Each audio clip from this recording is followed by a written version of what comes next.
बिस्मिल्लाहिर्रहमानिर्रहीम। अस्सलाम वालेकुम एहसन खान। वालेकुम अस्सलाम। कैसी हैं आप? मैं बिल्कुल ठीक हूँ। जब भी मैं कोशिश करती हूँ कि आपसे बेहतर लगूं, आप मुझसे बेहतर लग के आ आप हर जाते रोज हैं। बेहतर देखिए लगती हैं। व्यूअर्स, ये ज्यादती है। कभी किसी और को भी मौका दे दें। खुदा के लिए जुगन मुझे ये कहते ना हैं ना, कहें। जिस तरह लाहौर में आ- कहते हैं लश्कारे मारने का। आप रोज लश्कारे मारती हैं। आज आप यकीन कीजिए, आज मेरे मैं बड़ी सामने मेहनत करके आज सुने, बड़ी बड़ा बहुत अच्छी आउटफिट लग पहन रही। के आई थी। मेरे सामने दो कपड़े लटके हुए थे और एक नीला रंग था, एग्जैक्ट ऐसा। मगर आपके दिल ने कहा कि जुगन के साथ नहीं, मैच ना कर जाऊं कहीं मैं अगर गलती से। मैं आपको एक मैसेज करके पूछ लेता कि आज क्या कलर है, तो फिर मैं वो पहन के आता। बट तो यू लुक लेकिन ग्रेट फिर भी माशाल्लाह। हमारा जो बेज है ना आपके उसमें, वो बेज के साथ मुझे मैच खुदा का वास्ते अपने डिजाइनर का बता दीजिएगा और स्टाइलिस्ट का नंबर दे दीजिएगा, क्योंकि डेली आपकी इतनी अच्छी ड्रेसिंग होती है। थैंक यू सो मेरे घर में भी कुछ बच्चे हैं, मेरा दिल चाहता है उनको भी अच्छा सा तैयार कर दूं, जिनमें सबसे बड़ा बच्चा मेरा मियाँ है। तो मियाँ जी के लिए और बच्चों के लिए जरा अच्छे जुगन, अच्छे ये आउटफिट्स। कपड़े, इतनी तैयारी सिर्फ इस शो के लिए होती है। घर में तो मैं एक टी शर्ट और पजामा पहन के मेरा भी यही हाल होता है। तैयारी बट जो है ना, वो इस शो के लिए इस शो के लिए तैयारी मेरी। अच्छा, जनाब, मजाक मजाक अपनी आज का जगह टॉपिक। और ऑफ कोर्स आपकी तारीफ अपनी जगह। हमारी प्यारी सी ऑडियंस, अस्सलाम वालेकुम। बहुत सा प्यार, बहुत सी दुआएं आपके लिए।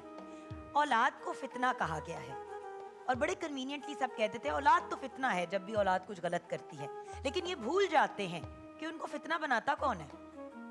वही माँ बाप जो अपने बच्चों को टाइम देखिए। कुछ ऑब्वियसली ऐसे बड़े स्पेशल केसेस होते हैं जहाँ पे माँ बाप ने बच्चों पे बहुत मेहनत की होती है, लेकिन बच्चे फिर भी बागी निकल आते हैं या कोई गलत कामों में मुब्तला हो जाते हैं।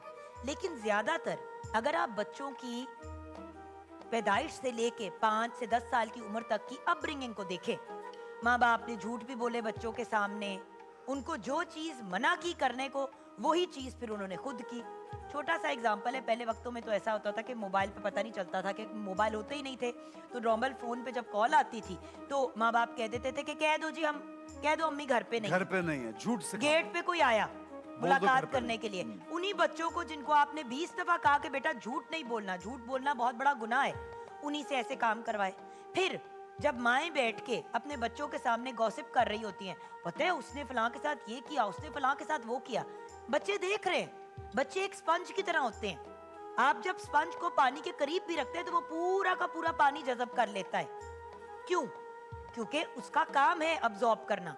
तो बच्चे तो एक क्लीन स्लेट की तरह दुनिया में आते हैं। कोई भी बच्चा इस दुनिया में बुरा नहीं पैदा होता, उसको बुरी आदतें डाली जाती हैं और वो डालते हैं वो लोग जो उन बच्चों का ख्याल रख रहे होते हैं। बच्चों को कहना है कि ऊंची आवाज में नहीं बात करनी, लेकिन बाप या माँ घर में ऊंची आवाज में बात कर रहा है, गालियां बोल रहे हैं, तो मुझे बताएं कि वो बच्चे सीखेंगे क्या। हमें अपने गिरेबान में झांकना है। हम हमेशा बात करते हैं माँ बाप के हकूक की, माँ बाप के फराइज, वो भी तो एक इम्पोर्टेंट चीज है ना। बच्चों से उम्मीद रखते हैं कि जब हम बड़े होंगे, जब हम हमारा बुढ़ापे की तरफ जाएंगे या बुजुर्गी की तरफ जाएंगे, तो बच्चे हमारी खिदमतें करेंगे। भाई, जिस बच्चे की आपने सही किफालत ही नहीं की। बार बार ये कहा गया है कि बच्चों की सही तरबियत करें, तरबियत पे कोई तवज्जो नहीं देता।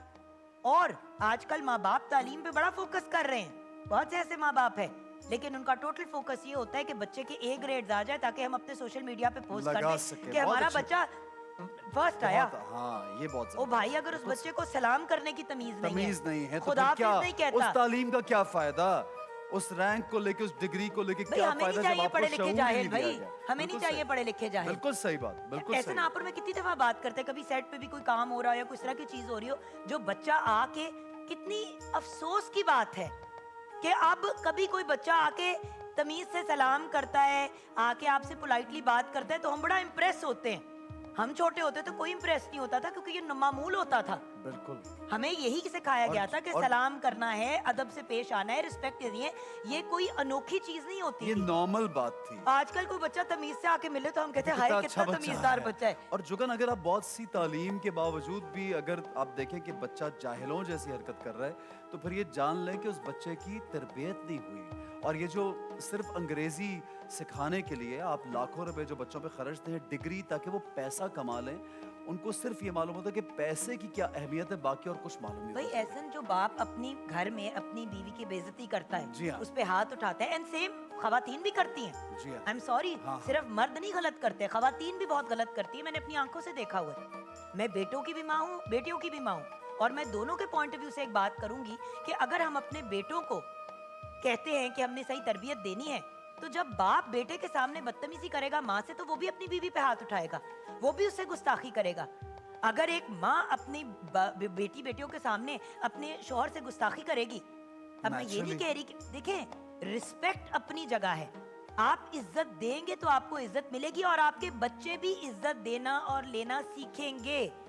सो आज जहाँ हम बच्चों की तरबियत की बात कर रहे हैं और बच्चों की बात कर रहे हैं कि उनको हमने प्रॉपर तरीके से ग्रूम करना है, तो पहले अपने अंदर झांके और अपने अंदर के ऐब जो हैं उनको करेक्ट करें, ताकि दुनिया में जो बच्चे, जो फ्यूचर आप अपने नेशन का आगे भेज रहे हैं, उनकी प्रॉपर अपब्रिंगिंग हो और उनको उठने बैठने की भी तमीज हो।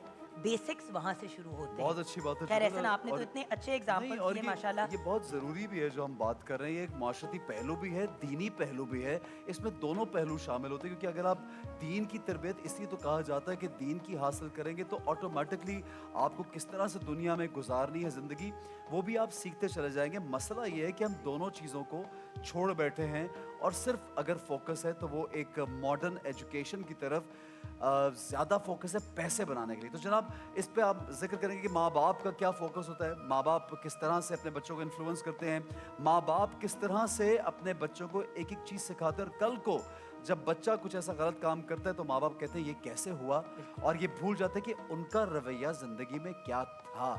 और इसी तरह औलाद के लिए तो लाजिम है रब ताला को अगर राज़ी करना है, रसूल खुदा को सल्लल्लाहु अलैहि वसल्लम को राज़ी करना है, तो अपने माँ बाप की इज़्ज़त करना, उनकी खिदमत करना और उनसे अच्छा सलूक करना, उन पर एहसान करना, ये भी ज़रूरी है।